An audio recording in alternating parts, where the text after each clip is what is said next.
and you still can't see the numbers. I believe Joss Whedon.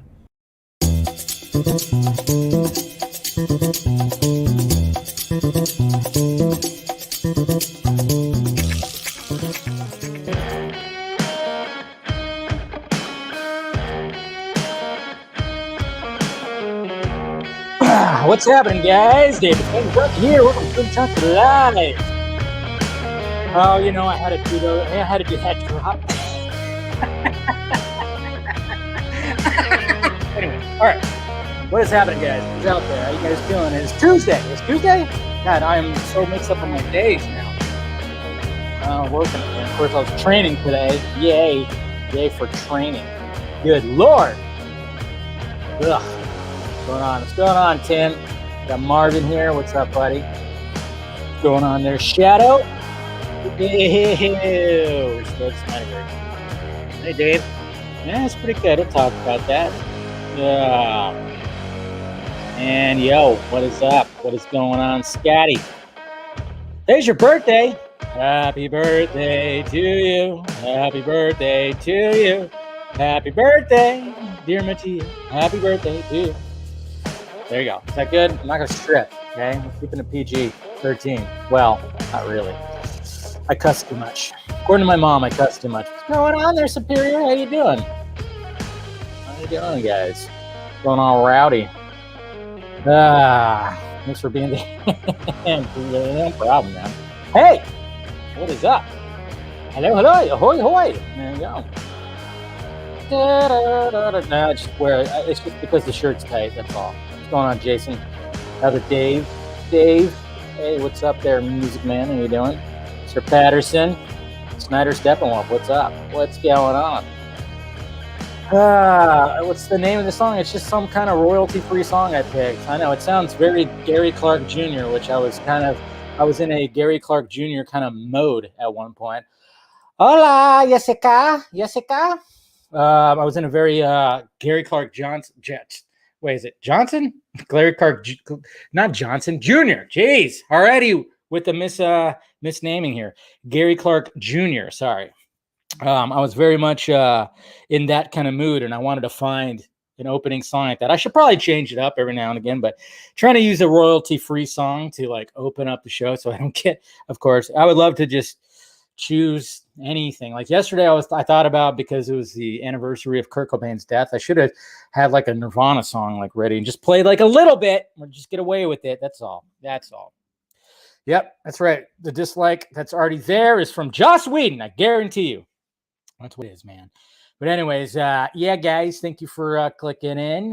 Make sure you hit that like thumbs up. The thumbs up, okay? Let's go up, not down, up. Do that.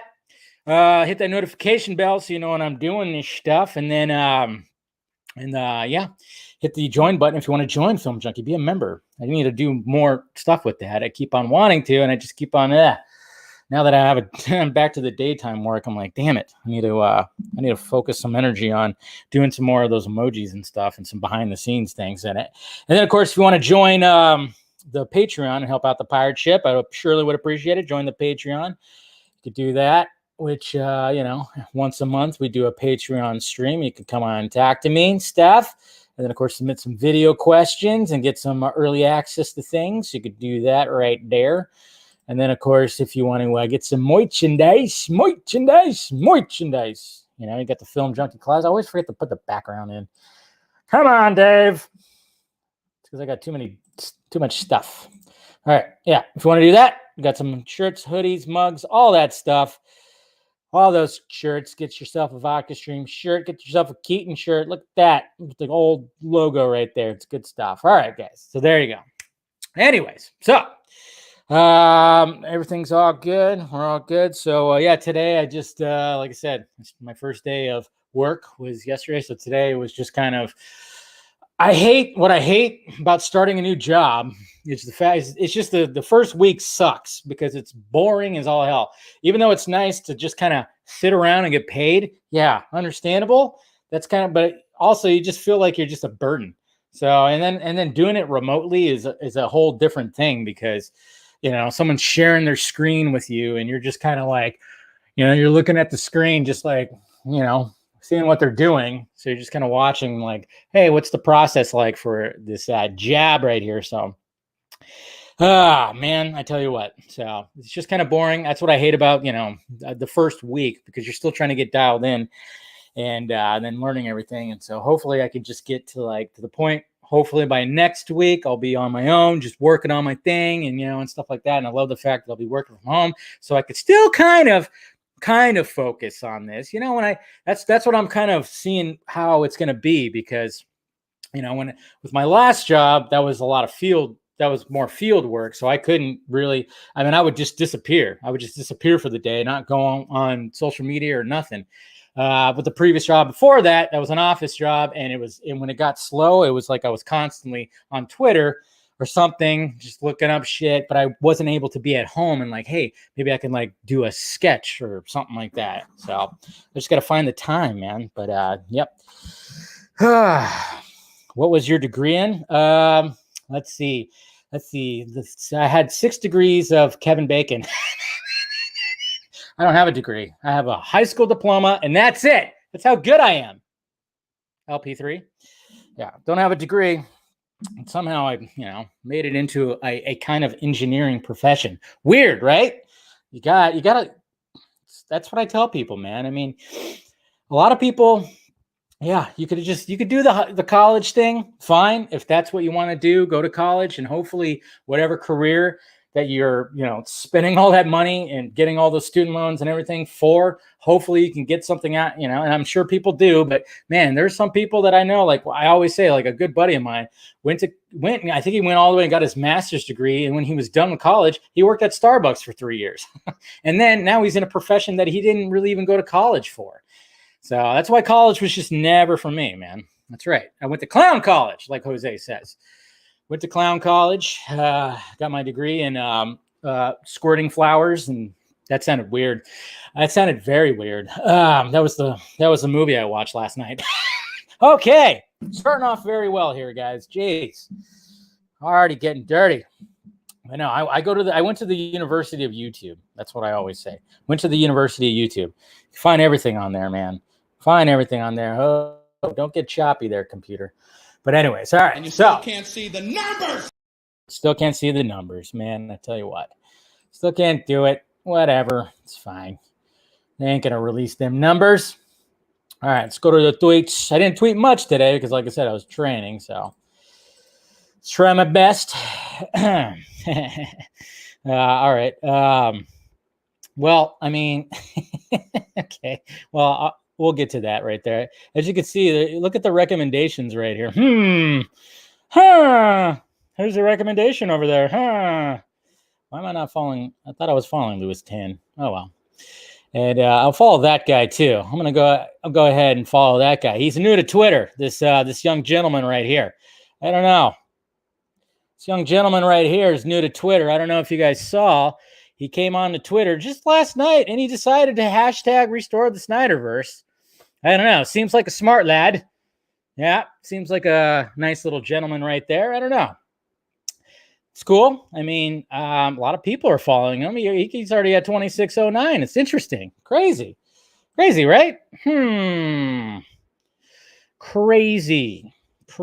And here's some bullshit, guys. I just saw a beloved high school track coach fired because he didn't force athletes to wear masks during outdoor races. Okay.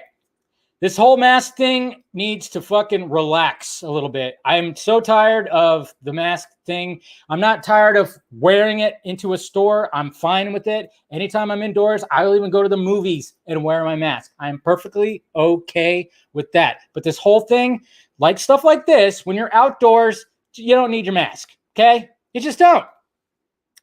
God, everybody wants to follow. Everybody says follow the science, but they don't follow the science, man. I tell you what. This is bullshit right here. I'm just saying. First off, trying to run with a mask, my God, it's just so stupid. Trying to run with a mask. There was times where I was fielding outdoors with a mask, and I was hiking up. I was hiking up hills and everything like that. Then it gets kind of difficult to breathe. So I can totally understand this. Okay. Hey, you're going indoors, fine. Yes, please, by all means, wear the mask. In fact, I love the fact that I think that anybody, even after, if this ever ends, who knows if it's going to end, if it does end, I would actually like the people who prepare my food to still wear their masks. I don't know about you, but I think that's still a good idea, just in case, a little spittle or whatever. But when you're outdoors, relax. Outdoors, relax. I've even heard people talk about it, like, people in the medical field, scientists, they've even talked about it. Like when you're outside, guess what? The air is constantly moving. So you blow out, guess what? It's just all moving everywhere. Okay. And there's really, if you follow the science, when it comes to people getting it outdoors, it's practically pretty much zero. Pretty much zero. So let's relax on this. Okay. Jesus Christ. Everybody's looking at it like a security blanket, man. I tell you what, it's never going to end. Never going to end. Never going to freaking end. But it's okay. All right. So Jeremy Irons, of course, this is pretty funny right here. This man was a bona fide scrub. He can't play. No disrespect whatsoever, but I'm sorry to tell him. This man was practically zero, Scoot. But if you still want to, if you still want to wear your mask outside, fine. But nobody should be fired for it, okay? If you think that he should have been fired for it, then Jesus Christ. But anyways, I thought that was funny. Jeremy Irons talking to the execs about Whedon dialogue. That's pretty funny because remember when Irons actually talked about the reshoots? Didn't he also mention it a little bit? Didn't he also mention about how the dialogue is? Yeah. I remember I don't know how long that was. It was about 2 years ago that he talked about that. But yeah, I thought that was funny. Oh, and guys, I actually posted this on YouTube. If you actually saw, I posted it. A lot of people were always wondering where I got this guy right here. My little 3D Batman vs Superman light. It's I saw that it was on sale again it's in stock again on Amazon. I'm not sure if it's for everybody. I thought somebody said, hey, guess what? I can't order it still. So, yeah. So if you want to do that, you can just go to my Twitter and check it out, or I posted it on my YouTube earlier today. So, yeah. Bam. Did I get triggered? I didn't get triggered. No, I just thought that was just BS, man. It's getting a little too crazy. Everybody's, like I said, it's like everybody's Linus. The mask is their security blanket. It's like, yeah, I wore my mask like crazy all the time. Every time I went somewhere, I still got it. No, not gonna be in Creed 3. That's right. Sorry, I'm not gonna do it. Right, retired from Balboa. No more. Not gonna do it. So Sylvester Stallone apparently is not going to be in Creed 3, which is interesting because shouldn't he be at least make an appearance? I don't know. I know, like he almost like bit the big one in the last one, but I thought, jeez. I don't know what's going on. Release the Zemo cut. Yeah, that's right. That was over here, right? Along with Joss Whedon, which we'll talk about. 37.2 ran. Crazy. Sly. Yeah, no, he's going to already be dead, I guess. I don't know. And look at this. Look at this. Look at this guy. Look at this guy. Fucking awesome. Mr. Harry Lennox as Martian Manhunter. I don't know about you, but I like the design. It's really actually grown on me a lot more. Because at first I was kind of like, oh, that's cool. And then as time went by, I'm like, yeah, they really did a really good job with this design. With all the little lines and ridges and shit like that, And just the whole get up right there. But yeah, that was part of the behind the scenes VFX stuff right there. Okay, do you guys, so I tweeted this on March 29th. Do we understand it now? Do we get why? Do we understand this tweet now? Anybody? Bueller. Anybody? Boop, boop, boop. I think we finally get it now, right? I'm just waiting for, nobody gets it still? Still people that don't get it? People didn't get this right now, huh? Okay. All right. Look, this is Bruce Wayne drinking tea in a car. Got it? Bruce Wayne drinking tea in a car. All right. There you go. Does it mean anything? I don't know. I'm just telling you what is happening in the picture. That's all. I'm just telling you what's happening in the picture. I'm not saying exactly what it is. I'm just saying what's happening in the picture, guys. That's all. Oh, look at that. What the fuck? Okay. This is kind of cool right here. Something you may not have known. Zack Snyder confirmed on his new BVS commentary that this cake was made as a Greek temple to give a subtle reference to Diana's origins right there. So, yeah, I think I always wondered about that too. Like when you look at that, you're just like, that was probably something meant for something, because in a Zack Snyder movie, it always means something. Boo this man. What? I was just saying. What's wrong with Bruce Wayne drinking tea in a car? That's all. Beep. Oh, yeah, that's right, Garza. I know, but now they know better. Fucking Garza, they know better. They know better. So that's cool, but you're living in a fucking dream world, okay? No way. Let them try. I know what you're talking about, Garza. Let them try. Ain't gonna happen. Now they know. I know what you're saying. This is cool right here. Check this out. Look at this new camera rig. It's pretty badass.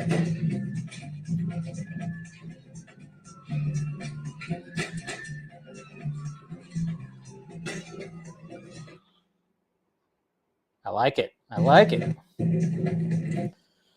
only thing is you got to edit out I guess you got to crop out the bottom part where you can see it's hooked up to the gun, but that's pretty damn cool, man. This is a game changer. Yes. Look at that rig. Pretty awesome, man. Didn't even look like tea. It didn't look like tea. But he's drinking tea. What are you talking about?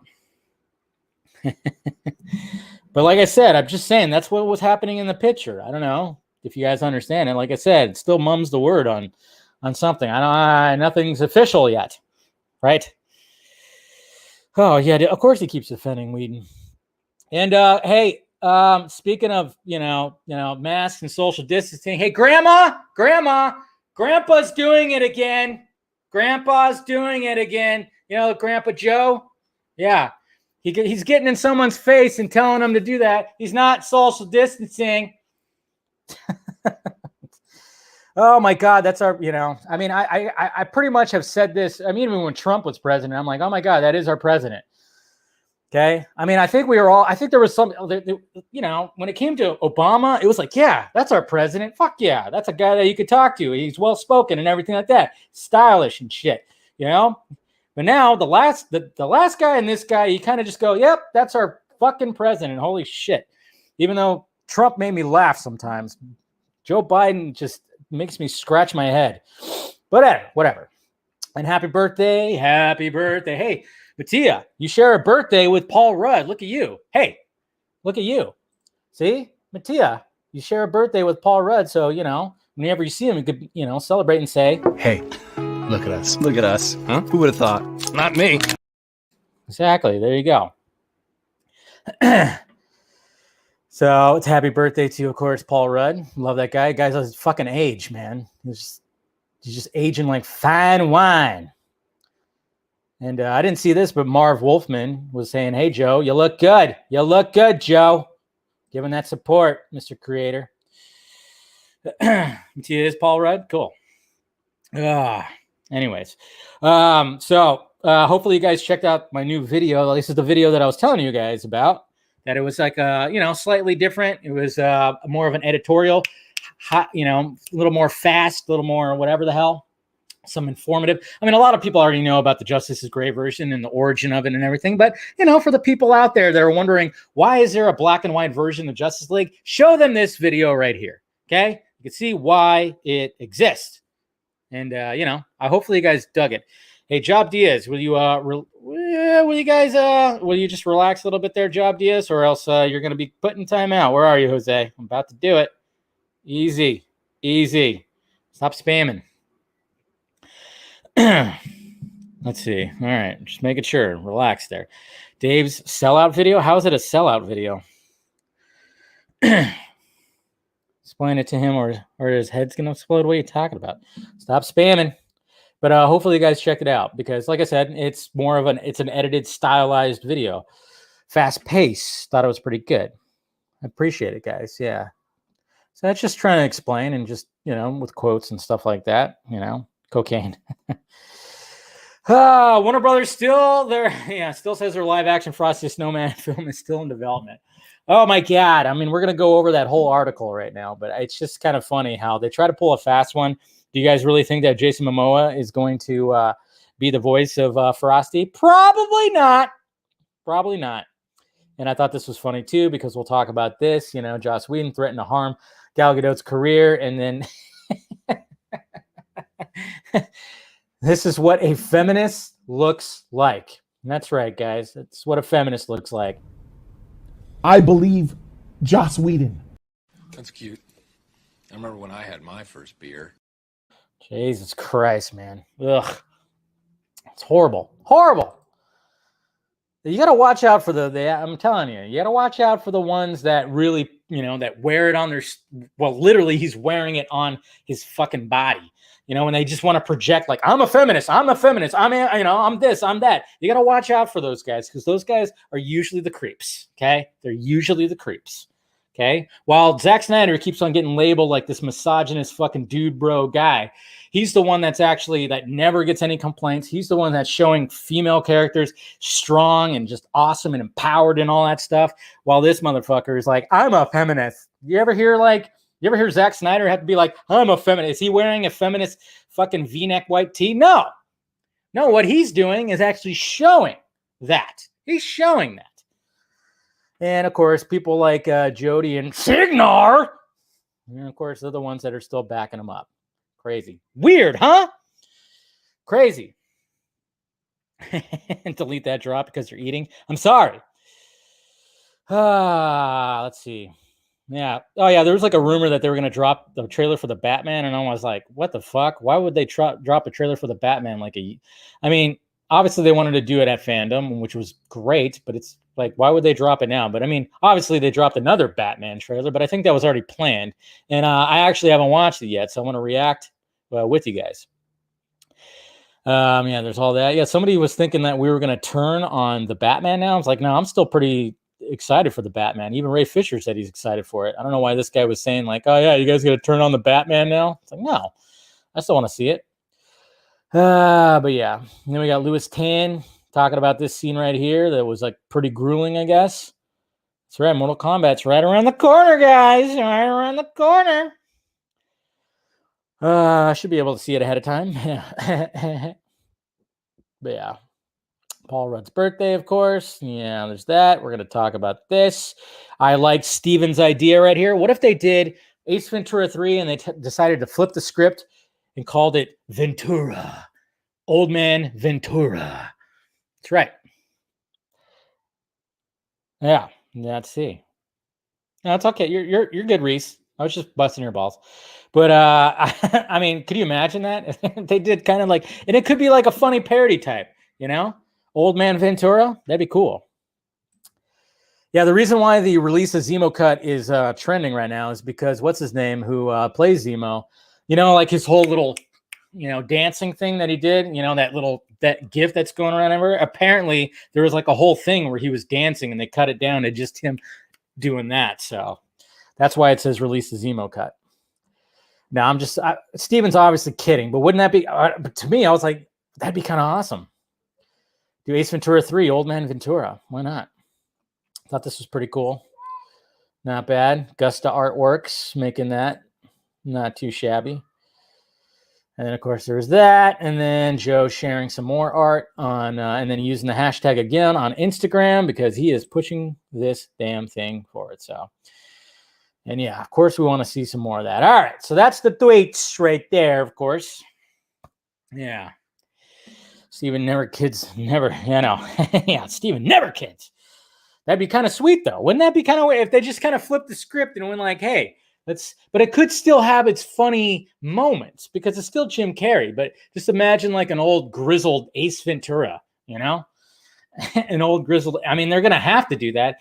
See, I'm worried about Ace Ventura 3 because I love both Ace Ventura movies. The first one's, of course, better. It's a more superior one, but I like both the movies. And now we're going to be having one, 20 years later, 25 years. I don't know how many years later. And, you know, if you look at Dumb and Dumber, I mean, Dumb and Dumber, the first Dumb and Dumber is one of my all-time favorite comedies, one of my all-time favorite movies. And the sequel was horrible. The sequel was dog shit. I mean, it was great to see both of them back at it again, but it just felt like they wrote that script in like 2.5 hours. So, why, what's happening? No, you're not blocked. Who's blocking you, Job Diaz? Just don't spam. That's all we ask, okay? Oh, Dick. All right. Oops. Let's talk about this. Ray Fisher opens up on toxic Justice League reshoot environment. So I'm going to move that and just we'll have that up there. But let's go over this. Now, I've only gone over little pieces, little bits of it, like throughout the day. So we're going to go over this whole article right here talking about this. So, all right. First off, Jesus Christ, man. Look at Fisher. Look at Fisher right here. Looking smooth. Looking good. It's a good picture of him. I'm just saying. It's a good picture. It's a good picture. So anyways, this is from Kim Masters, which she's a good writer. So she wrote, Ray Fisher opens up about, let's see. Yeah. Ray Fisher opens up about Justice League, Joss Whedon, and Warner's. I don't believe some of these people are fit for leadership. No shit, man. Jeez. No shit.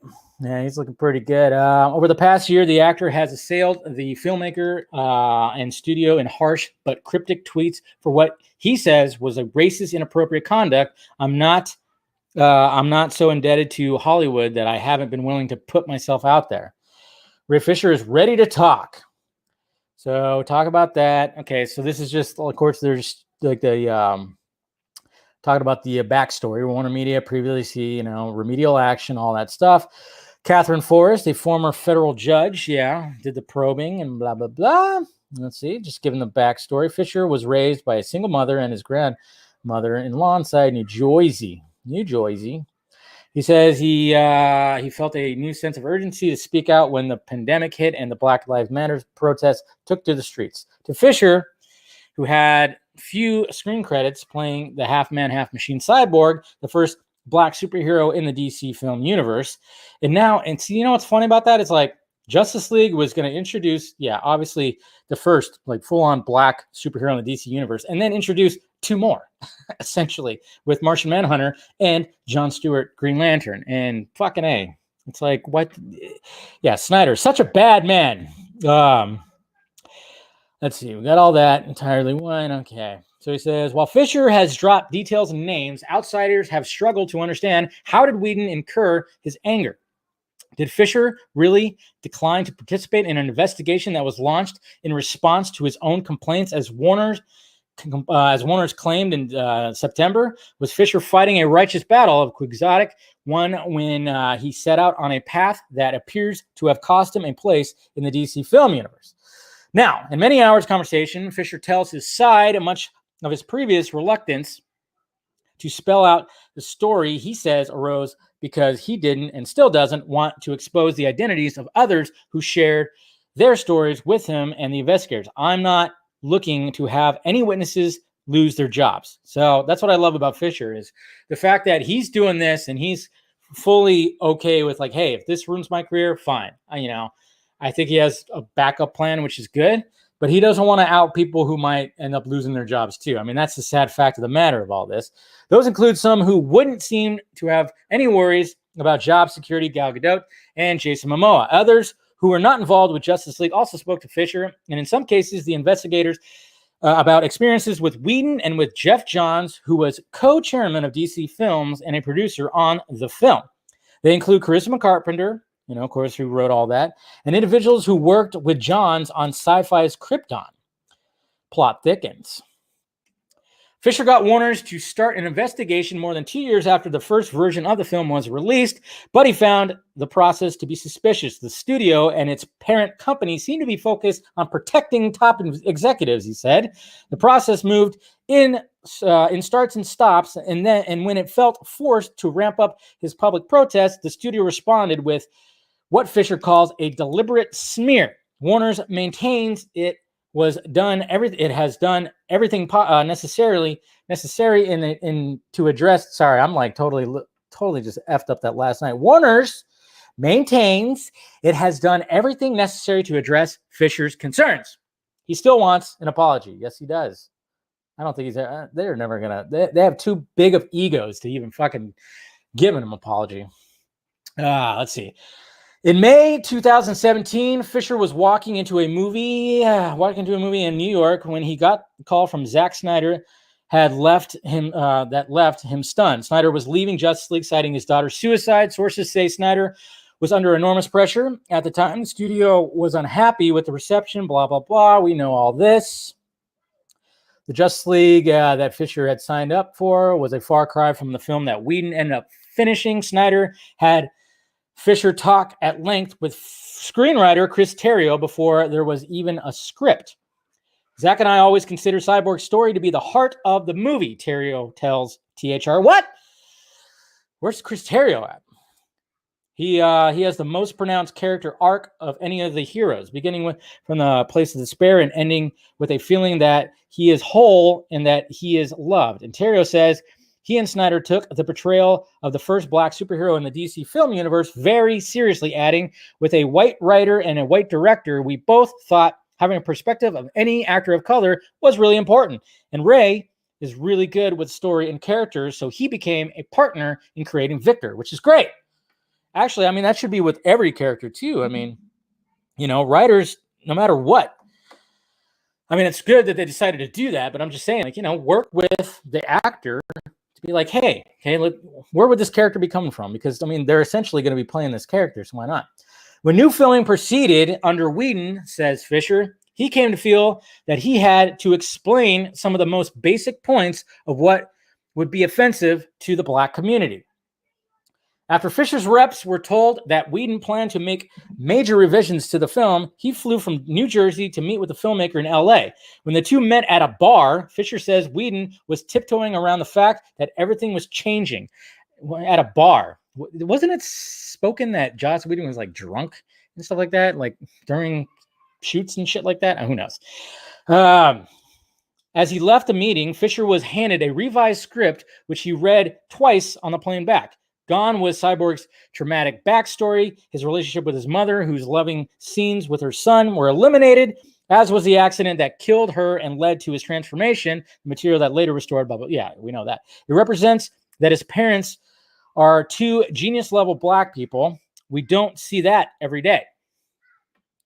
Okay, so then we got Whedon sent out an email asking for questions, comments, or fulsome praise, but Fisher says it became clear. All he was looking for was the fulsome praise. Trying to strike a jocular tone, Fisher responded that he mourned the loss of Cyborg material but was moving on. He said he had notes to avoid issues in terms of representation of the character, but in a call with Whedon, Fisher says he had barely started to talk when the filmmaker cut him off. It feels like I'm taking notes right now, and I don't like taking notes from anybody, not even Robert Downey Jr. Okay, that right there. Hey, Robert Downey Jr., let's hear the struggles you had working with Joss Whedon. I guarantee you they bumped heads a lot, because I would imagine that Robert Downey Jr. has probably a bit of an ego. And I'm sure like there was stuff there. I particularly remember seeing like a behind the scenes like reel of like the Avengers and stuff like that. I remember Robert Downey Jr. like on a quick little cut, he was like, "Hey, what's that line that I hate?" You just hear him say that. And I'm like, well, that was a very Tony Stark, Robert Downey Jr. way of saying that. But I just kind of wonder like what was happening when it came to the Avengers. When are those people going to start saying some shit? Does Scarlett Johansson have anything to say? I kind of wonder. I'm sure like he probably got along with most of them, but I think Robert Downey Jr. probably bumped heads with him. The fact that Joss Whedon right here even said not even Robert Downey Jr. just makes me believe that he bumped heads with Robert Downey Jr. Anyways, other sources on the project say Whedon was similarly dismissive to Gadot and Momoa when they questioned new lines. Whedon declined to comment for this piece. Of course he did. Of course he's going to decline. Jesus Christ. Once Whedon got involved, Fisher says that Johns told him that it was problematic that Cyborg smiled only twice in the movie. Fisher says he later learned from a witness who participated in the investigation that Johns and other top executives, including then DC co-chairman John Berg and Warner Studios chief Toby Emmerich, had discussions in which they said they could not have an angry black man at the center of the film. See, you know what's funny about that? This is what's funny about that, because when it comes to the whole like Jeff Johns thing and all that stuff, and of course you see it on the timeline. When we talk about racism, I'm like, do I think that Jeff Johns puts on a white hood and then goes to a Klan meeting? No, I don't think that. But I think it's just the fact that these people, and this is what's the problem nowadays with society and this whole like huge like liberalism kind of thing, where it's like they felt like, oh, this is going to make us look bad if we have a black man that's the center of this and he's angry. So they try to course correct and they fucking overdo it. And then when they do that, they make them look even more racist. And I actually laugh at that. When they try to course correct a little and they jerk that wheel, and guess what? Now you look even more racist than before. It's like, let these filmmakers tell their story. If you would have just let them tell their story, hey, maybe you wouldn't have been in this predicament, right? You idiots. I mean, that's the thing. That's what's so funny about this. And it's just like, yeah, you guys are dumb. You guys are freaking dumb. You thought it was going to look bad. It was going to make you look bad that the center of the story had an angry black man. It's like, no, the center of the story was the heart of the story. It was supposed to see a character who was also disfigured basically find himself. Wow. You guys are dumb. We live in a society. Jeez. It's just so stupid. I mean, these are studio execs trying to make these decisions because they're so worried about getting canceled, and then they end up getting canceled. It's just so dumb. Once Whedon got involved, Fisher says that Johns told him, okay, we already saw that. Toby Emmerich. All right. Angry black man. Okay. And then it said, John's rep responds that once the chairman of the studio mandated a brighter tone for the film, all further discussions centered on adding joy and hopefulness to all 6 superheroes. Yay! Prepare to change your list. Revise your list, I should say. Yeah, okay. We finally revised our list there, Geoff. Yeah, we finally did. Yeah, all these years later. There are always conversations about avoiding any stereotype of race, gender, or sexuality. See, they're trying to avoid so much that it's just that you course correct and you just fucking go right into a wall, man. It's just so dumb. Johns told Fisher he should play the character less like Frankenstein and more like a kind-hearted Quasimodo. Fisher says that in order to demonstrate the look he wanted, Johns dipped his shoulder in what struck Fisher as a servile posture. Interesting. So like that, I guess. Okay. To Fisher, there was a big difference between portraying a character who was born with a disability versus one who had been transformed by trauma. Makes sense. And he felt Cyborg was kind of a modern-day Frankenstein. I didn't have any intention of playing him as a jovial, cathedral-cleaning individual, he says, which makes sense. John's representative responds, Jeff gave a note using a fictional character as an example of a sympathetic man who is unhappy and has an inclination to hide from the world, but one whom the audience roots for because he has a courageous heart. Okay, that's exactly what Snyder was doing, you idiot. Jesus Christ. All right. Fisher told Johns it might be one thing for a non-black person to write a character for a comic, but it is another for a black actor or to portray the character on screen.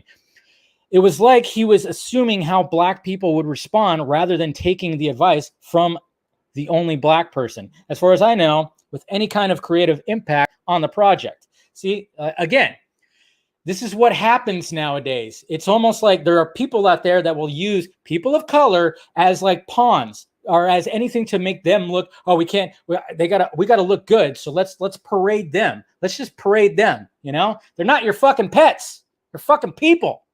Jesus Christ. And see, that's the problem nowadays when it comes to all this stuff.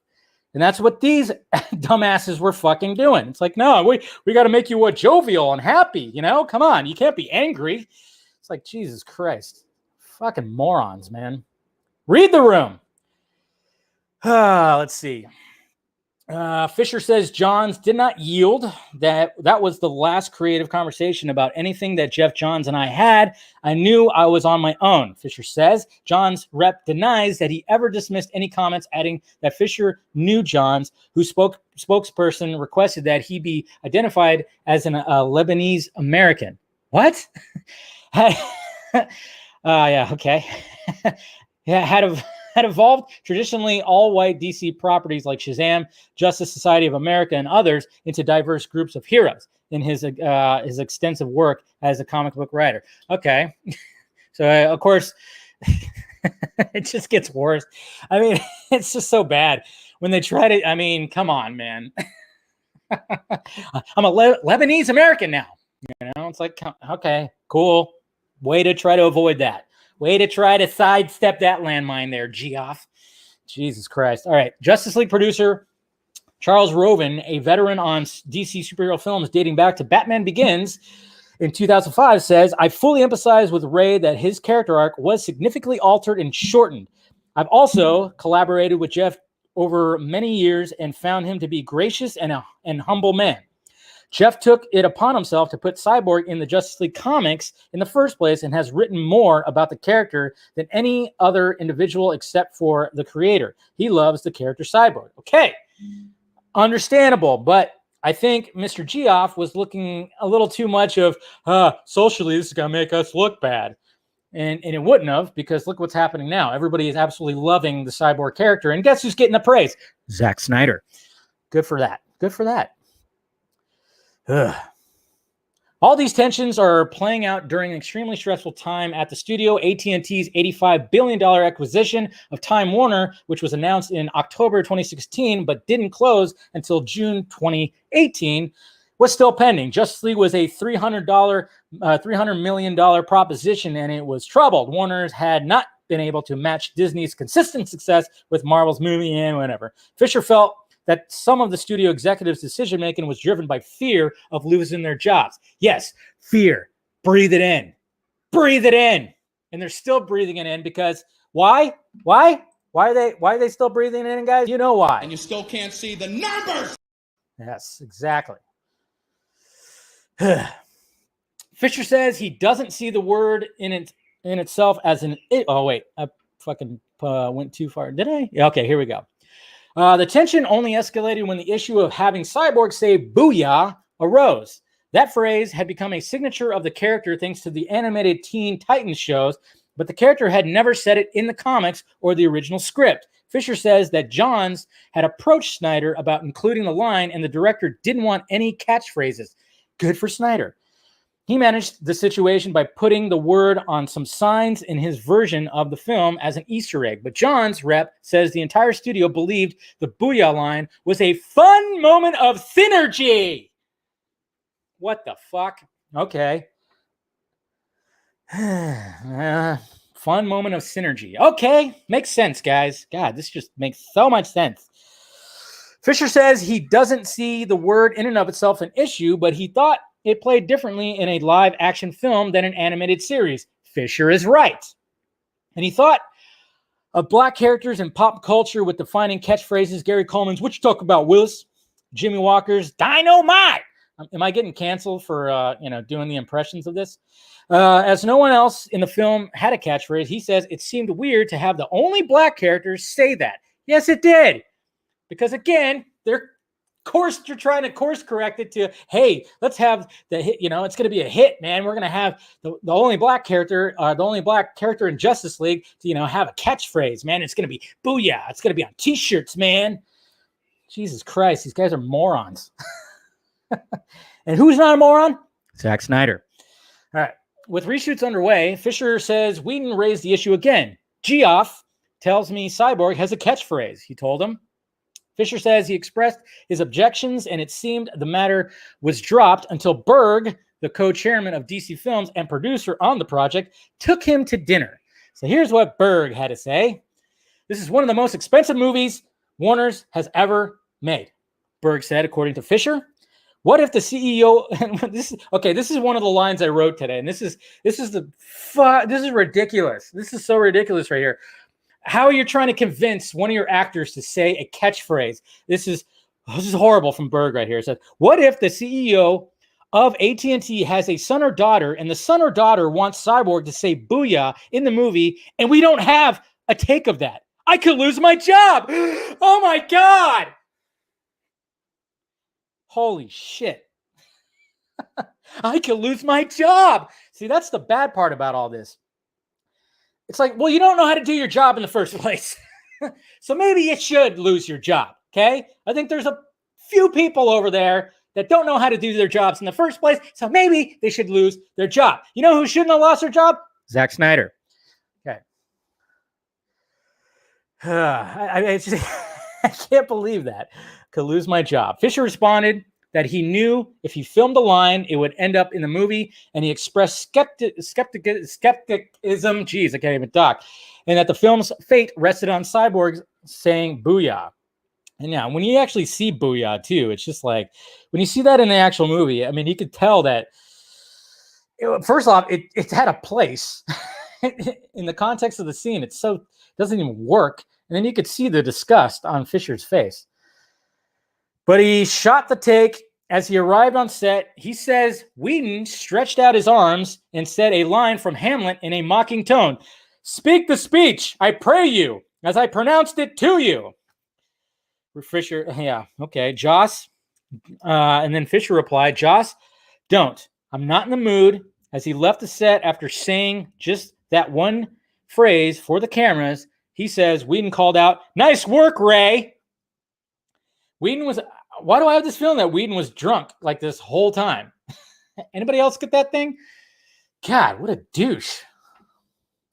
Fucking douchebag, man. Even before the line was shot, Fisher's agent had called Warner Film Studio Chief Emmerich to raise concerns about what was happening on set. After Fisher arrived in Los Angeles for additional photography in summer of 2017, Johns asked him to come to the DC offices in Burbank. When they met in a conference room, Fisher said that he apologized to Whedon for his part in the conflict. Good on Fisher, which he had done in hope for preventing a real rupture with the DC team. Johns responded that having agents call Emmerich was just not cool, Fisher recalls. He said, "I consider us to be friends," which he knew we were not. "And I just don't want you to make a bad name for yourself in the business." Oh, Johns. Passive aggressive much? Jesus Christ, man. I don't want you to ruin your I don't want to make your name bad in the business there, Ray. I'm just saying, I'm kind of a big deal. I need that Ron Burgundy drop. I'm kind of a big deal. That's what he kind of was just saying right there. Fucking ridiculous. Fisher took that as a threat. Yeah. John's rep says he never made a threat, but told Fisher that creative differences were not normally taken to the head of film studio by an actor's agent. Well, the differences were crap. Fisher was not the only Justice League star who was unhappy. Sources say Whedon clashed with stars of the film, including Jeremy Irons. Yes, good old Alfred. And one Justice League star ended up taking her complaints not only to the head of the studio, but also to the chairman of Warner Brothers. A knowledgeable source says Gadot had multiple concerns with the revised version of the film, including issues about her character being more aggressive than her character in Wonder Woman.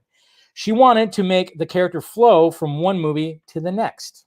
The biggest clash, sources say, came when Whedon pushed Gadot to record lines she didn't like, threatened to harm Gadot's career, and disparaged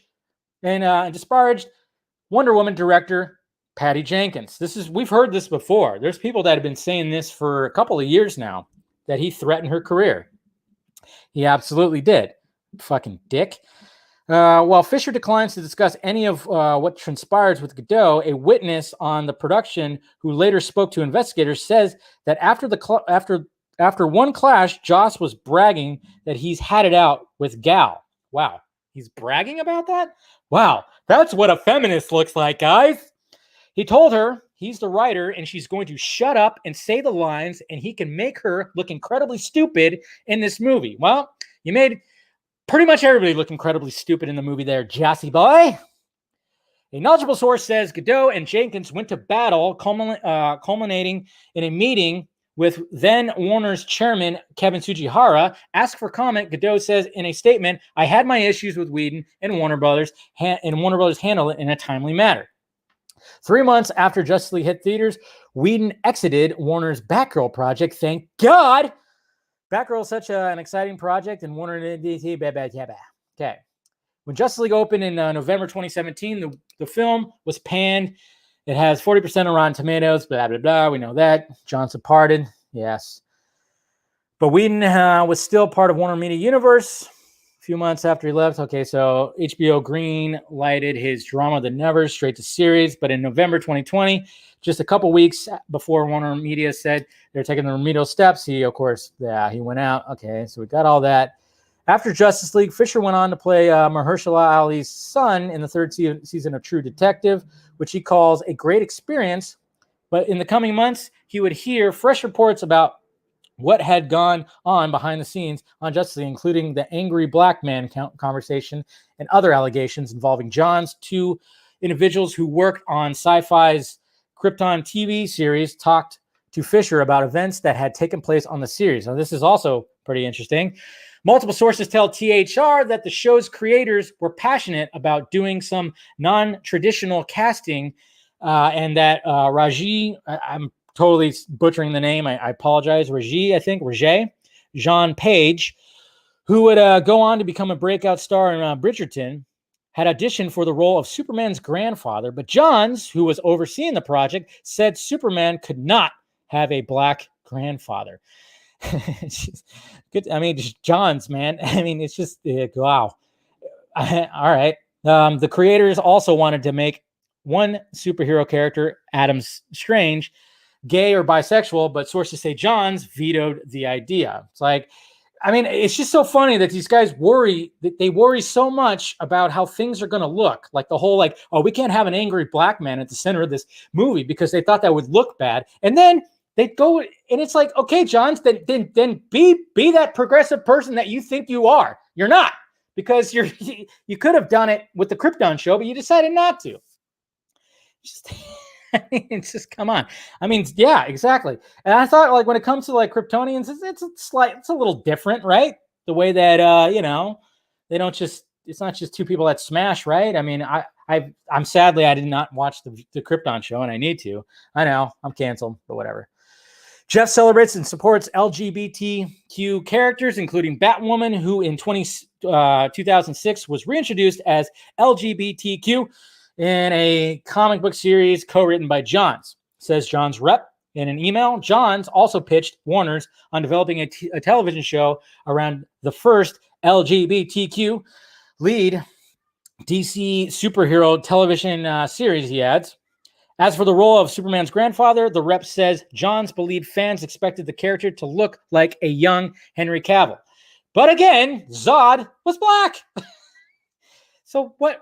That's what I don't understand. I mean, okay. Several sources who spoke to Fisher around this time were willing to talk to Warner's investigators. Among them was writer Nadria Tucker, who tweeted, yeah, we heard about this. I haven't spoken to Jeff Johns since the day on Krypton when he tried to tell me what is and is not a black thing. See, that's the thing.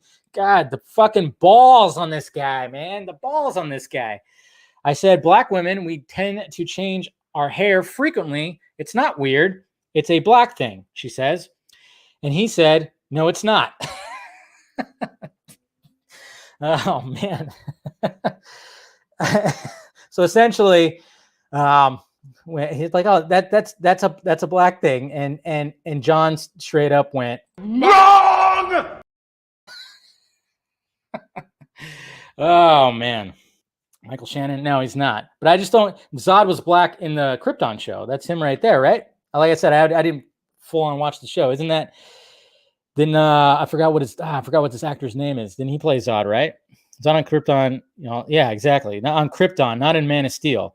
That's what's so weird about it. It's like you wanted him to look like a young Henry Cavill, or you wanted the grandfather to look like a Henry Cavill type, but it's like, yeah, but your Zod is already different from the Man of Steel Zod, so why the fuck should it even matter anymore? I don't know. It's just weird to me. John's spokesperson says, what were standard continuity notes for a scene are being spun in a way that are not only personally offensive to Geoff, but to the people that know who he is, know the work he's done, and know the life he lives. As Geoff has seen firsthand painful effects of racial stereotypes concerning hair and other cultural stereotypes, having been married to a black woman who was with for a decade, and with his second wife, who is Asian American, as well as his son, who is mixed race. So, of course, they tote out that again. It's like, no, he's not a bad person because of this. Again, do I think that Jeff Johns attends Klans meetings every weekend? No, but it's an abuse of power, and he keeps talking over these people, and he keeps on trying to make these decisions that are going to make him look good. And it's just totally coming off. Like I said, it's that course correct. Trying to be like, that's what's so ridiculous, man. By late June 2020, Fisher went public with his dissatisfaction at what he viewed as Warner's inaction. For their part, Warner's sources contend that Fisher was being manipulated by Snyder. Oh, I love this line right here. I saw this line earlier too. Warner's sources contend that Fisher was being manipulated by Snyder, who hoped to claim control of the DC film universe. Oh, where's that drop?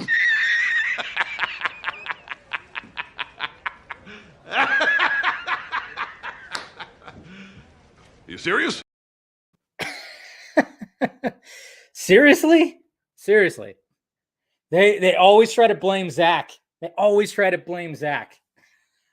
like constant. It's like, somehow we got to throw Snyder under the table. We got to blame him somehow, you know? Fucking hard fact. It's really it's so stupid. Oh my God. That's definitely not what happened there, people. Fisher says that the assertion that a black man would not have his own agency is just as racist as the conversations Warner's leadership was having about Justice League reshoots. I've been underestimated at every turn during this process, and that it is what has led us to this point. Had they taken me as seriously as they should have from the beginning, they would not have made as many foolish mistakes as they did in the process. Snyder denies any role of influence Fisher. Of course not, because they respect the absolute shit out of each other. Because Snyder actually respects the shit out of Fisher, unlike some people. Tweeting footage of himself praising Whedon at the comment. Yeah, and first wrote, I'd like to take a moment to forcefully retract we already heard, we go about that. Yeah, that's where it all started. Berg told Variety it was categorically untrue that we enabled unprofessional behavior. He added that Fisher was upset about saying booyah. Yeah, we going back to that. Fisher continued to air his grievances on social media. We know that. And then, of course, Deadline published an exclusive saying that Warner's was making a live-action Frosty the Snowman movie with Aquaman star Jason Momoa voicing the iconic Snowman. A few weeks later, Momoa pushed back in an Instagram post, and he said, I just think it's fucked up that people released a fake Frosty announcement without my permission to try to distract from Ray Fisher speaking up about the shitty way we were treated on Justice League reshoots. Man, where's Momoa now, man? I wish he would do that. Let's see. And this is great right here, like what we talked about. Warner's says the Untitled Snowman comedy remains in development. Well, yeah, you're going to have to get another voice, right? Because I don't think Momoa is going to be doing that anymore. Jesus Christ. Fisher spoke about, yeah, we know about this. Called Joss an asshole. He says, Hamada called Joss an asshole. I'm just looking to get past anything to do with Justice League. Joss isn't here anymore, and I don't plan on hiring him again. According to Fisher, Hamada said he did not believe Johns had done anything wrong. I don't know John Berg very well. I know Joss was difficult, but Jeff, Ray, he's really getting dragged through the mud, and I'm sure you're getting your share of hate too. Fisher responded, I'm fine with the hate because I know I'm telling the truth. There you go. Looking savage there. Look at them guns, man. Look at them guns. Come on. Ray Fisher needs to be the next action star. Just saying. Put him in the movie with The Rock. I bet he can handle his own. Later that month, the studio's HR contacted Fisher and he says he spoke with two executives for about 2 hours. He adds that he offered specific allegations of abuse, behavior toward himself and others, and provided the names of some witnesses willing to be contacted. But he was wary, cognizant that HR departments are often known to show more allegiance to employers than to complaining parties. He became even more suspicious, he says, when witnesses started telling him that they had not been contacted. Fisher requested an independent investigator and asked SAG-AFTRA to have a rep with him in the process. In mid-August, a Warner's HR exec told Fisher that an outside investigator had been approved, but his guard went up when the exec said, "We really like him. We've worked with him before." Still, Fisher tweeted that this represented a massive step forward. But when a Warner's veteran told Fisher not to trust the investigation if a particular studio exec was overseeing it because that person had previously helped sweep misconduct under the rug. When he spoke to the investigator, Fisher asked how many times he had worked for the studio. He declined to answer. Fisher asked who was overseeing the inquiry and said he would have an issue if it was the executive named by his contact. He still got no answer. Feeling that situation felt pretty dodgy, Fisher went no further. So, dodgy stuff. Of course, they're trying to pull a fast one. Big time fast one. On August 26th, the investigator provided a name citing an attorney in the general counsel's office. When Fisher looked at the Warner Media website, he found the individual was the only black attorney whose headshot was visible.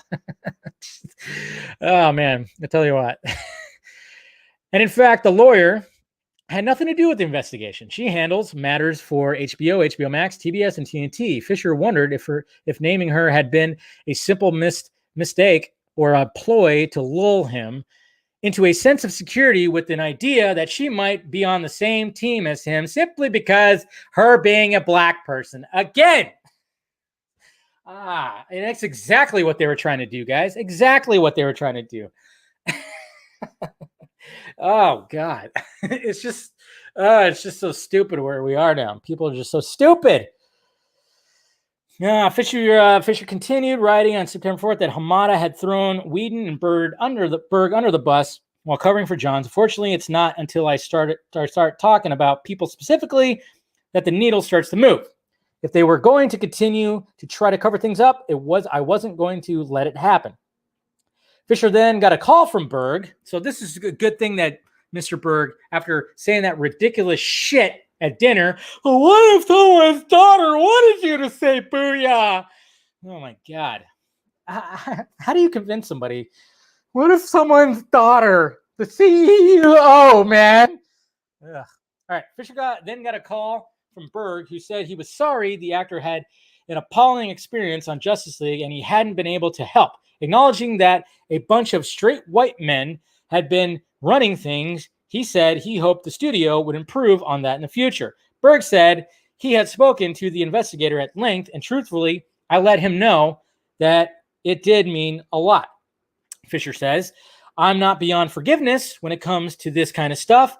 It was a very big thing for him to do. No one else in the process has reached out at all. So, hey, we can give a little praise to Mr. Berg, even though he's still a moron, that, hey, he reached out and pretty much kind of, apologized. So good on him. The studio, meanwhile, defended itself that day in the statement. At no time did Mr. Hamada ever throw anyone under the bus. We already heard about that. Blah, blah, blah, blah. Where's that drop? Blah, blah, blah, blah, blah. Blah, blah, blah. Fake.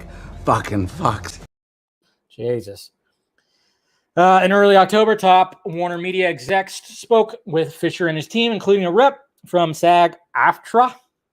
Fisher's reps confirmed the content of the call. When Fisher pressed the question of how the investigator had come to provide the name of an in-house attorney who had nothing to do with the inquiry, a Warner Media executive on the call responded that the investigator had just pulled the name off the internet. Bullshit. Christy Haubeger, head of communications at Warner Media and the company's top inclusion officer, said the studio's statement that Fisher had refused to cooperate with the investigation had been based on third-hand information. The studio's communications department had been responding emotionally to Fisher's public allegations against Hamada, she said, adding, "I think they believed what they were saying was true." Fisher wondered why anyone at the studio, which was ostensibly the subject of the investigation, would comment at all.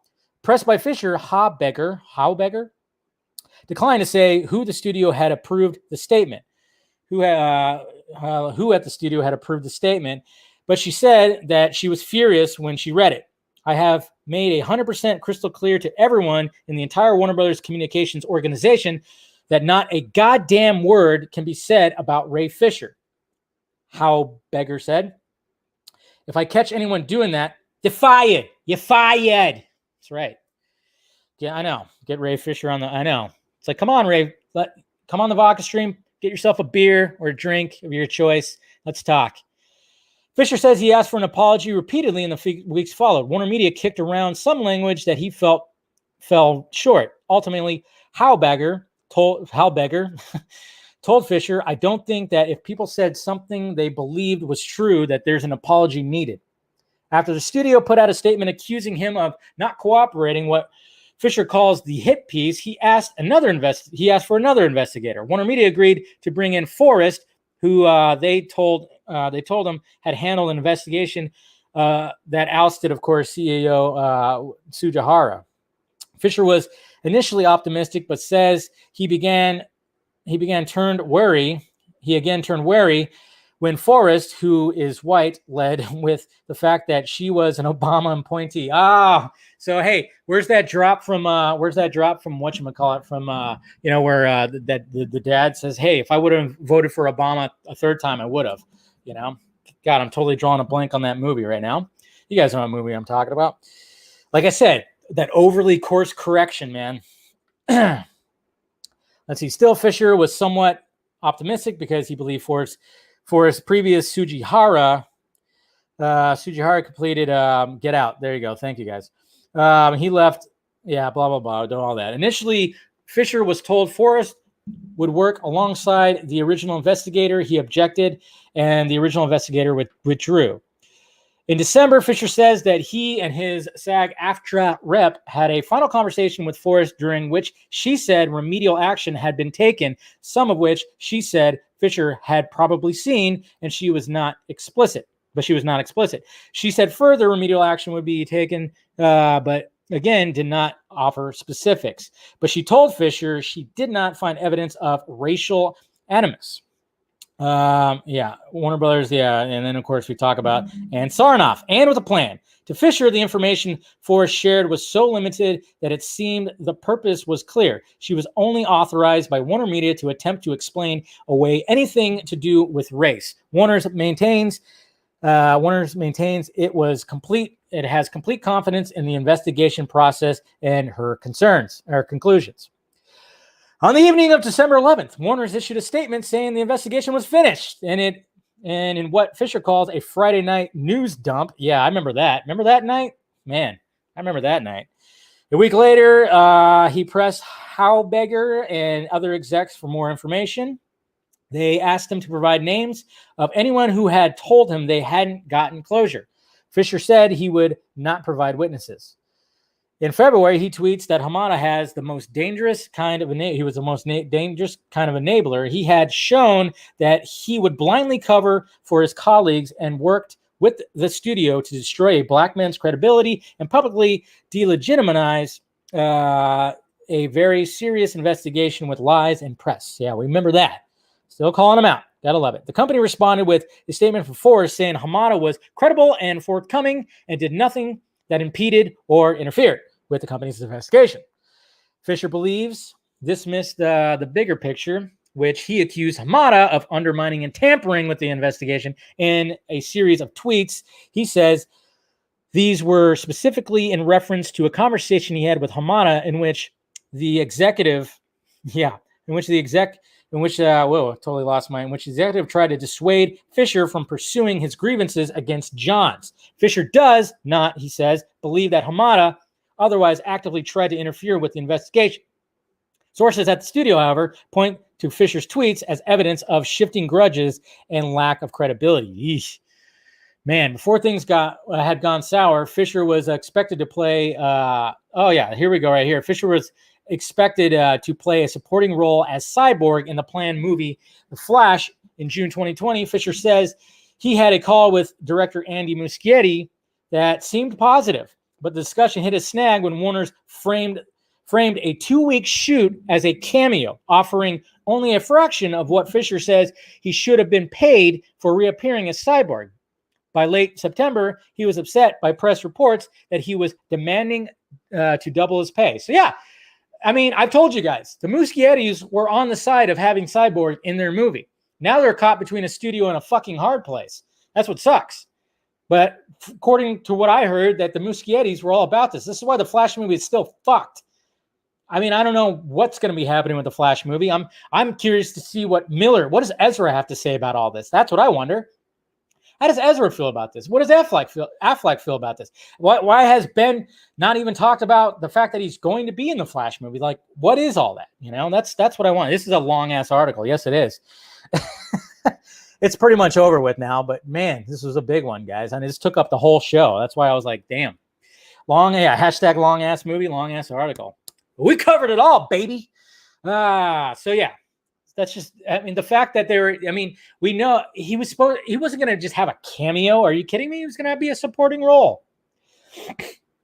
Ultimately, the studio removed the Cyborg role from the movie, citing a December 30 tweet. The studio has said, given his statement that Mr. Fisher will not participate in any film associated with Mr. Hamada, our production is now moving forward.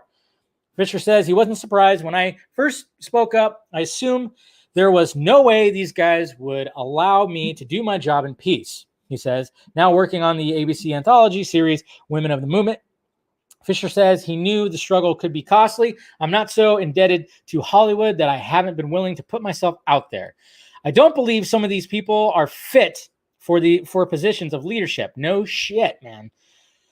He's not looking for anyone to be fired. Yeah. See, Fisher's always got that kind heart. I don't want them excommunicated from Hollywood, but I don't think they should be in charge of the hiring and firing of other people. Fisher knows he's not going to win that battle, but he feels a point has been made. If I can't get accountability, he says, at least I can make people aware of who they're dealing with. Woo, man. That was a long one, guys. Woo, that was a long one. But there you go.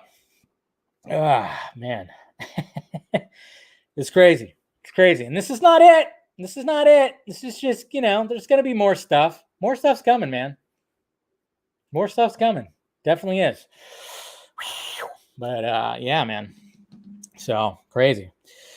Yeah, I know. Is it Friday yet? Oh, man. But it's just crazy to all of that right there, man. And like I said, it's just, these guys are morons. These guys are just morons. I mean, that's the problem. How it is nowadays is like these people want to be so looked at as like these white knights or so progressive that they try to course correct, and it just makes them look even worse. And it's like, how do you not see that? How do you not see that?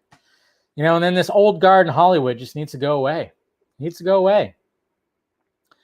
Man, and that's what's funny is, Snyder was trying to do something different. And as we see, now that we have Zack Snyder's Justice League, it was different and it's being praised like a motherfucker. Crazy how that is, guys. Crazy. Man. This is more stuff about, yeah, I know. All right. So now we got that. I think I'm going to move, I'm going to do a whole separate video of me reacting, to the Long Halloween trailer. I'll do that in a separate video. Let's go to the Twitter questions, because yeah, that was a long article, but we got through it because I wanted to cover it all. So let's go to the Twitter questions. Thank you for sticking with me, man. Thank you for sticking with me. You guys are awesome. Definitely awesome. So, all right, Ronak. What's up, Dave? What's up? What's up, Dave? Quick question: do you think in a hypothetical situation, if Disney bought Warner Brothers DC, do you think they would still be badly managed? And Fode, Johns, and Co. still have jobs? I don't want to think about Disney owning more, so I don't like that hypothetical. But I don't think I think it would still be. I don't know. I don't like that hypothetical. Russ, just checking to see if what you think about Ann Sarnoff's really super good diversity and inclusion plans. Yeah, toxic Snyder fans not welcome though. Sorry, you're silly, Russ. So silly. Hello, Dave. Not sure who the artist is, but I love this Deathstroke and Lex piece. Do you think the Lex breakout scene was in the OG script? Yeah, it was in the OG script. They wanted that. It's pretty awesome. I don't think they'd be smiling, but what if you want the Batman? Here's something I can, yeah. They just didn't shoot it. We know that there was previs. Carrie. Hey, Dave. If you were to guess, how do you think some of the other DCEU directors feel about the whole Fisher, Johns, Whedon situation? Well, I think Patty's kind of expressed it. I can't help but think James Wan wants to leave after Aquaman 2, and this mess is part of why Patty went to work. Yeah, I wouldn't be surprised. I mean, they probably have their, but they can't really say anything right now, which is weird. Rod. Hey, Dave, what's going on with Sean O'Connell lately? He's kind of taken a turn on the Snyder fandom, talking doom and gloom. Before he was pumping us up, now it's like Snyderverse won't return because of toxic fans. Yeah, I've noticed that. I haven't spoken to him. No, I know. I mean, we got to realize that Mr. O'Connell, I mean, he is a writer. You know, he's written in this business. He's written stuff over the years. And yeah, I mean, it is kind of seeming like he's taken the more writer approach to everything now. And I know a lot of people aren't liking it. Yeah, a lot of people are really hating on him, but I have not spoken to him. I'm not too sure what's going on with that. I haven't really seen. I think I responded when he tweeted out something about, doesn't it feel like the Snyderverse is restored because there's still so and so, there's still these people that are playing these characters in different movies and blah blah blah. And it's like, no, it still does not. It doesn't feel like the Snyderverse. It's just like, yeah, they're using the same actors, but you know, I mean, I will say that like part of Aquaman doesn't feel like Snyderverse-y. I mean, it really doesn't. Wonder Woman 84 definitely is not. It's definitely not part of the Snyderverse.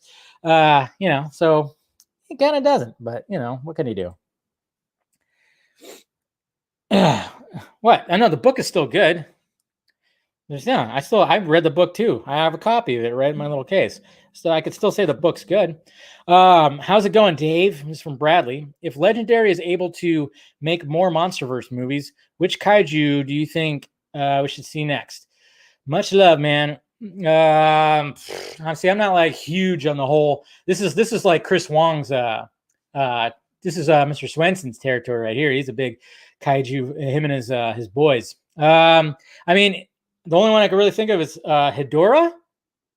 Yeah, Hedorah. Why not? I mean, it's an alien type monster. I mean, it would fit in the world of today because of pollution and shit, climate change. It could do all that. But I know a lot of people don't like it when these movies get so political. But I'm just saying it could play into that. So I said, no, Hedorah. Hedorah. Started with an H. Hedorah. Not Ghidorah. Hedorah. I just remember, I mean, I'm reaching, like, I'm trying to reach in my brain. Yeah, easy there, Reese. He, not G. I know, some of them sound the same.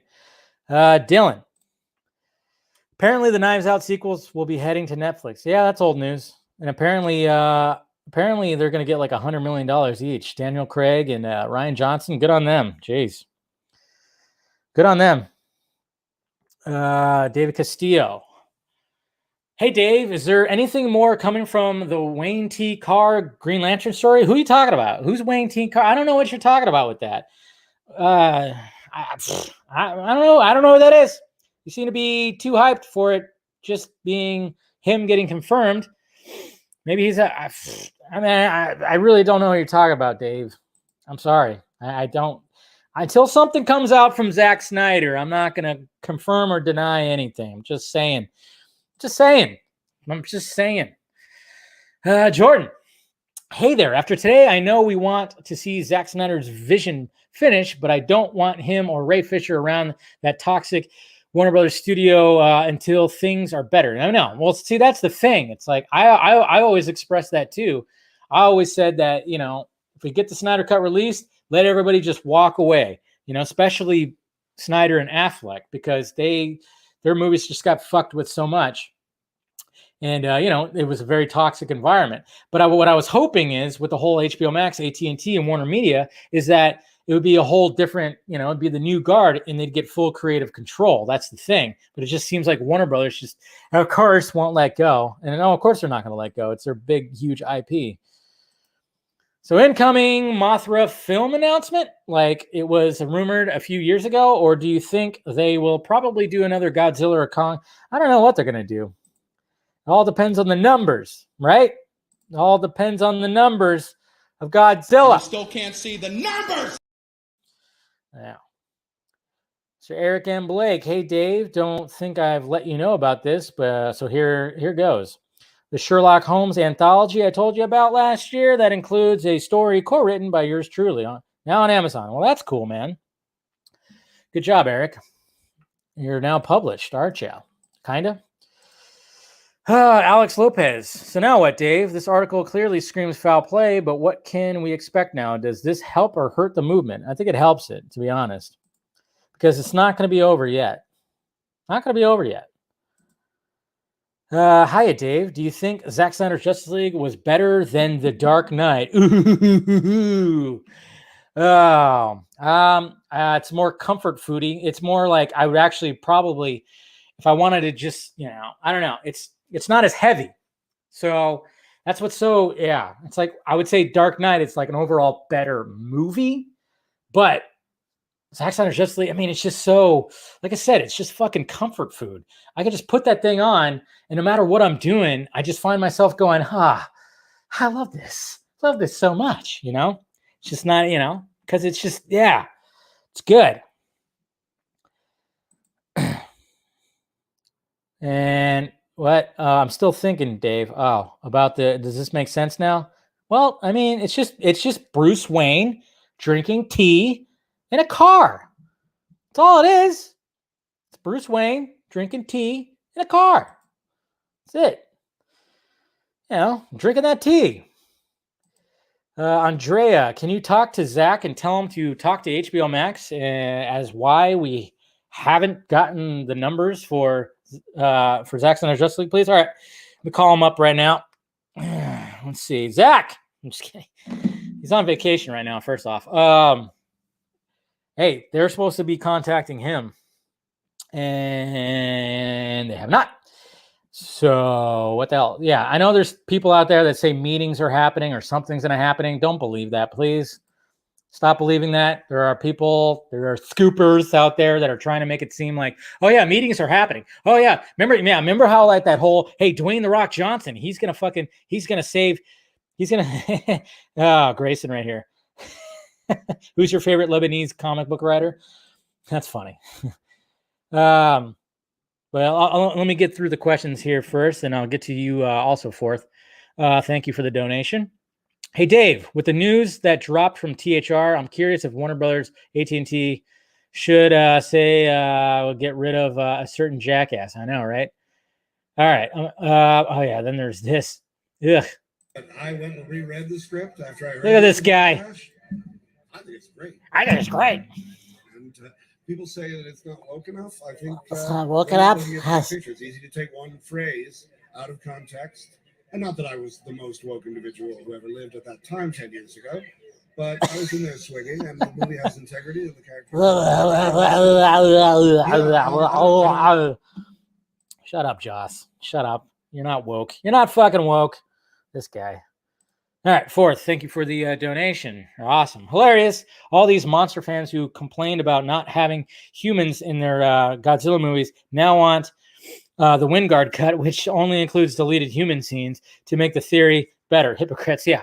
I mean, it's always the weakest part. I actually just want to know. There's like when you saw Mr. Skarsgård, he's like battling like motion capture guys. I was like, I want to know what that was, because there's some deleted scenes where he's like battling somebody in a motion capture suit, I believe. I kind of just wanted to know what was that deal, you know? I don't know if it was going to be like some kind of weird Jurassic Park thing, because you remember like Godzilla, the Roland Emmerich version, you know? Was it? No, was that the Roland Emmerich? Yeah, he directed that one, right? The Matthew Broderick one. I mean, the human element wasn't bad, but it just turned into Jurassic Park when all the eggs hatched. But, you know, it actually wasn't too bad. But, yeah, I see what you're saying. And that's what I kind of dug. That's what I kind of dug about Godzilla vs. Kong, which it was straight up. Let's just watch these people battle. But it's just when they kept cutting back to the humans, I felt like, okay, something is missing here. But, yeah, I get what you're saying. I get what you're saying there, Forth. Totally understand that. But, yeah. The bats? Was he fighting bats? What? The Dark Knight? Oh, okay. For a minute there, I thought I was going to end up kicking you out, Jose. The Dark Knight Rises. It doesn't stink. Stop saying it stinks. It doesn't stink. But anyways, guys. So yeah, when it comes to when it comes to Scoopies out there that are talking about, oh yeah, Snyder, man, they're having meetings. It went well. Dwayne The Rock Johnson he's going to save the Snyderverse. Remember how that all went away? Remember how a lot of people were talking about that for about about half a day, and then all of a sudden it just, you know, I was one of the people that said no, that's not true. That's the thing, guys. It's like there's still BS out there that we've got to like watch out for. So, and when it comes to any meetings that were happening, it has not happened. Has not happened yet. And like I said, the Snyders are on vacation, a much needed vacation. Thank God they are. I mean, we saw that picture. He was still watching it on his iPad, and he's, as you could tell, it's a very tropical location. So good on them for that. For getting away after the past year. It's been crazy for them. So, yeah. Who's spamming? Don't spamming. No spamming. Who's the spamming salmon? Oh, how do I get in contact? How do you get to contact Zach? I don't know. I just get to contact him. Thank you, Jose. But I mean, yeah, that just happens. I'm not the only one, you know. Don't think I'm like the only one out there that does, man. You know, he just picks people he trusts. Apparently, I don't know. We just hit it off. But yeah, just don't believe a lot of that stuff right now. It's all kind of up in the air. Hopefully, when it comes to this Investors Day that's happening with AT&T, I'm just really hoping that something comes about when it comes to that. You know, it just seems like it's a no-brainer to release the Ayer cut first off, and yeah, no, it's more of a bat phone. You know, when my bat phone rings, that's what happens. But yeah, it's all crazy, man. It's all crazy. I just don't know where when it comes to the Flash movie. The Flash movie is so fucked. It's so unbelievably fucked. But anyways, guys, you know what? I'm gonna watch. I might as well. I'll cut it into another video. But let's watch. Let's just watch the trailer real quick here. The whatchamacallit trailer. Because I felt like I don't want to record another video and stuff. I want to eat dinner after this. So let's see here. Let's go ahead and full screen that. All right, full screen that, and then we'll make it where you can see my reaction. Let's watch this. I haven't watched it yet, so.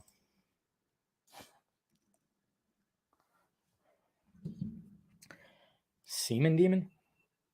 I can't really be a lawyer and a criminal, can I? Oops. I want to win, but do I want to win like this? I'm of two minds here. So it's a coin flip. It's got a good Batman voice. Johnny Vitti was murdered tonight. Falcone crime family has to be taken down. Nice. Naughty. There's only room for one homicidal maniac in this town. True that. She definitely is a treat. Why are you running? You could use a little fun.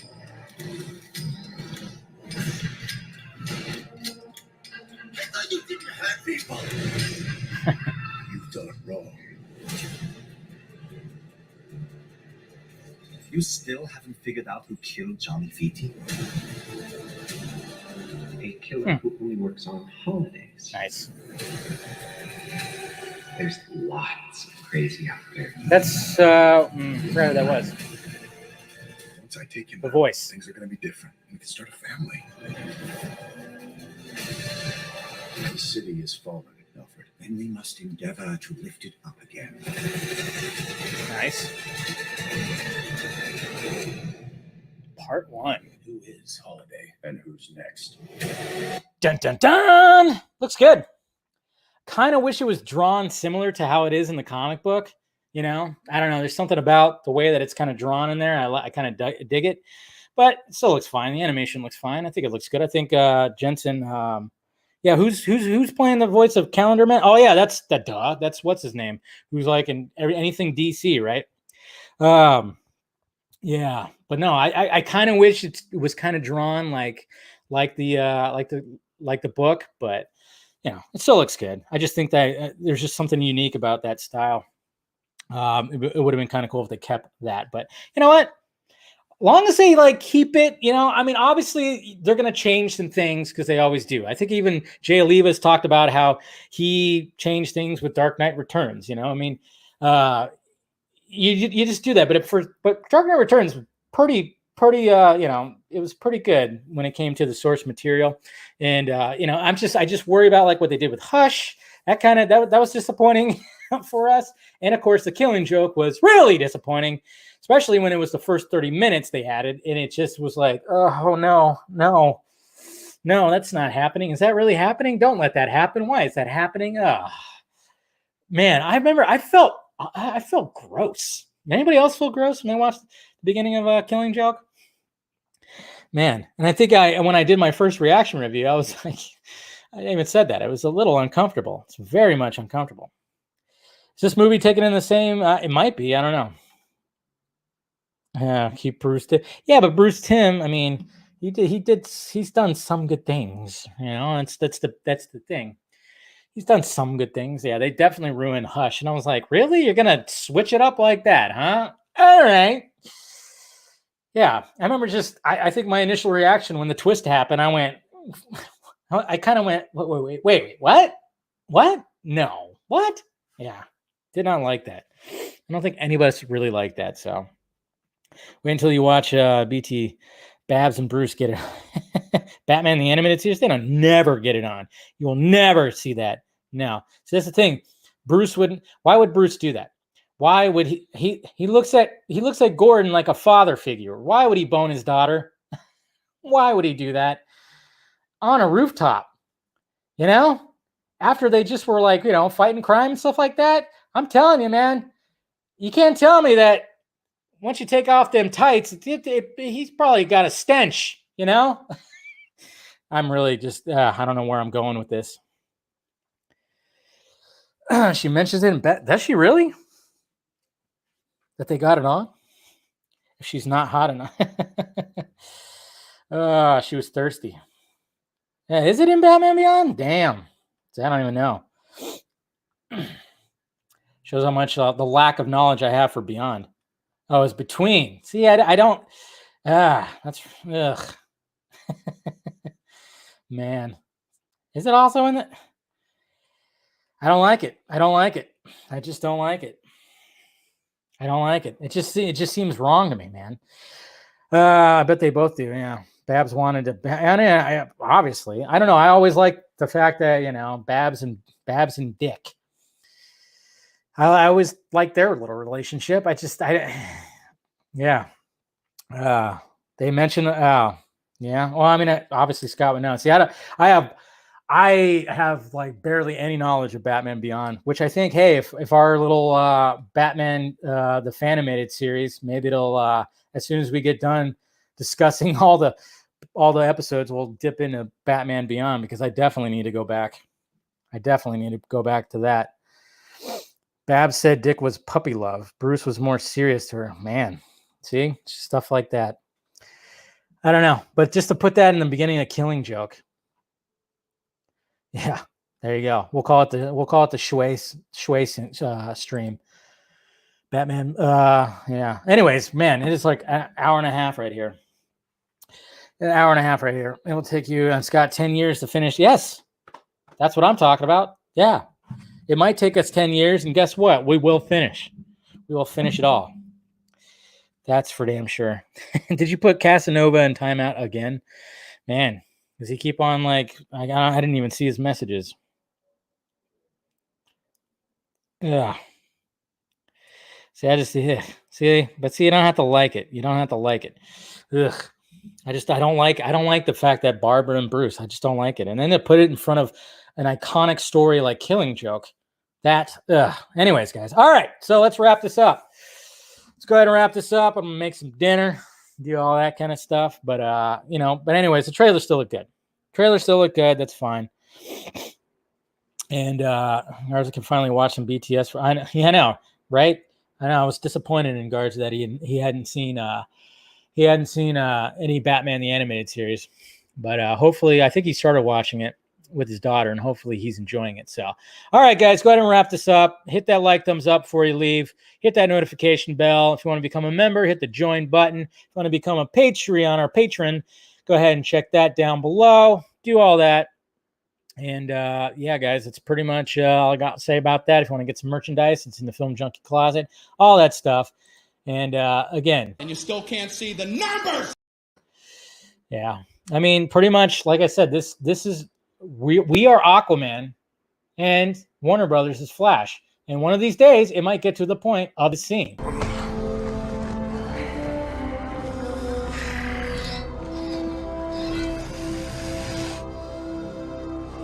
I'm so sorry. That's what we need right there. A bunch of idiots. All right, guys. Talk to you later.